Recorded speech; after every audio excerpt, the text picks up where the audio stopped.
Hello guys, it is Modest Major here, bringing you some commentary over some Simplex Capture the Flag gameplay. It is a 26-2.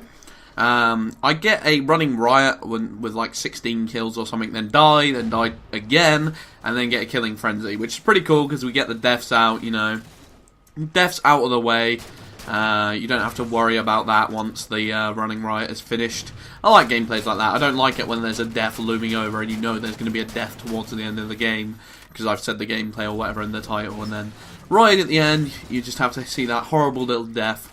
I mean, in an ideal world I'd rather see gameplays where I just never died and played perfectly, but unfortunately I'm not quite good enough for that business.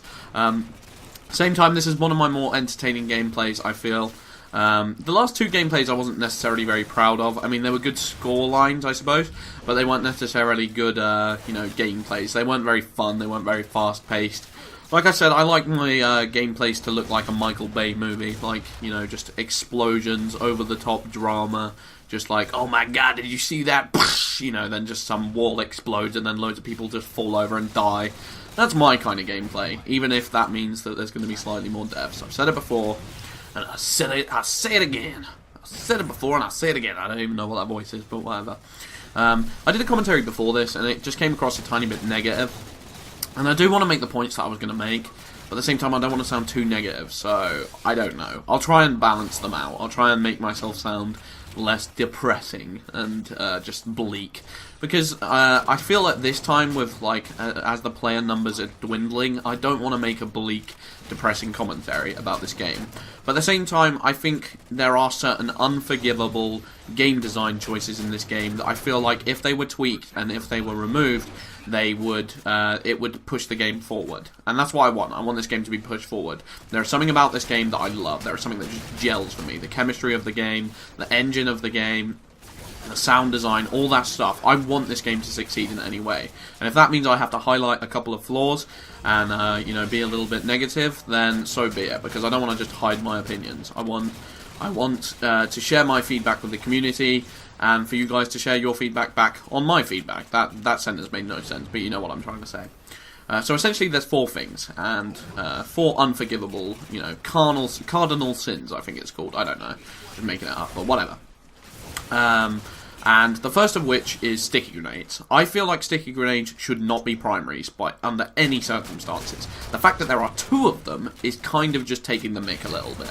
You know, one, you had one, 343, I mean, come on, two? Two? Have you gone insane?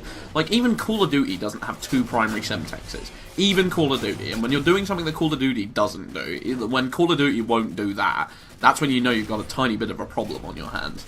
And quite frankly, I don't know, like, I just find the whole concept of players being able to resort to a sticky grenade when anything's going bad for them. You know, what usually happens is, if they know they can't 5-shot the player, they're going to try and use the sticky grenade. And the fact of the matter is, the sticky grenade skill curve is just not high enough to validate the fact that it's a one-hit kill. Sorry. The fact that the skill curve just isn't high enough, quite frankly. Like, players can learn how to use a sticky grenade and how to get the one-hit kill pretty quickly. I tried using sticky grenades for a while, and quite frankly, all you have to learn is the fact that the closer you are, the more chance you have in getting that one-hit kill. And it kind of just renders all the melee weapon, the close-up weapons, kind of useless. I mean, the hammer has already been nerfed. We don't need something to be able to counter it that well. Which brings me on to my next, unforgivable sin.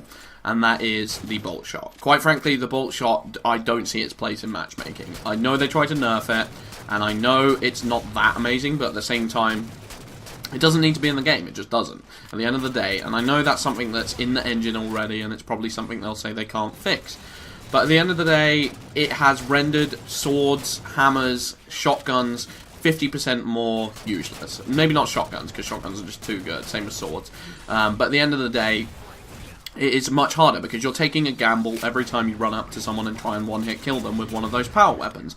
And a power weapon push should not be a gamble. You've got the power weapon, you should have the power position.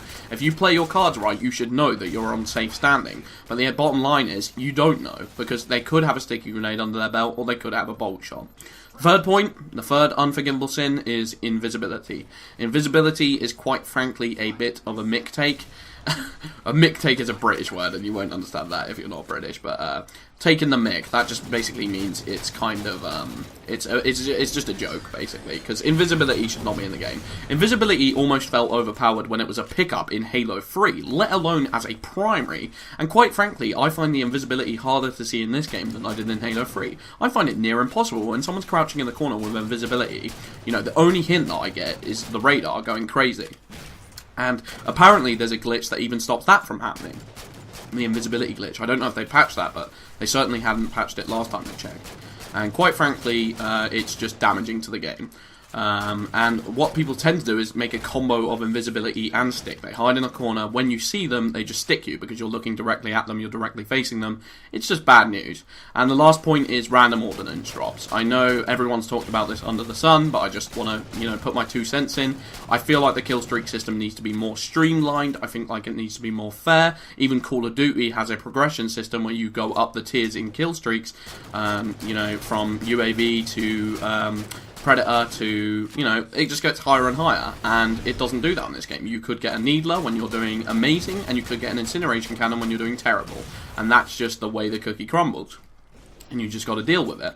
There needs to be some sort of streamline, there needs to be some sort of progression, and there needs to be some sort of reward system. If they're going to bring in kill streaks, they can't just shove them in. They can't just say, here, have a weapon for free, you just got 5 kills and an assist, lol. There you go, it doesn't matter that you died. I don't know, it just seems a bit damaging. Anyway, I have been Modest Major, I hope you guys enjoyed watching this commentary. Peace out.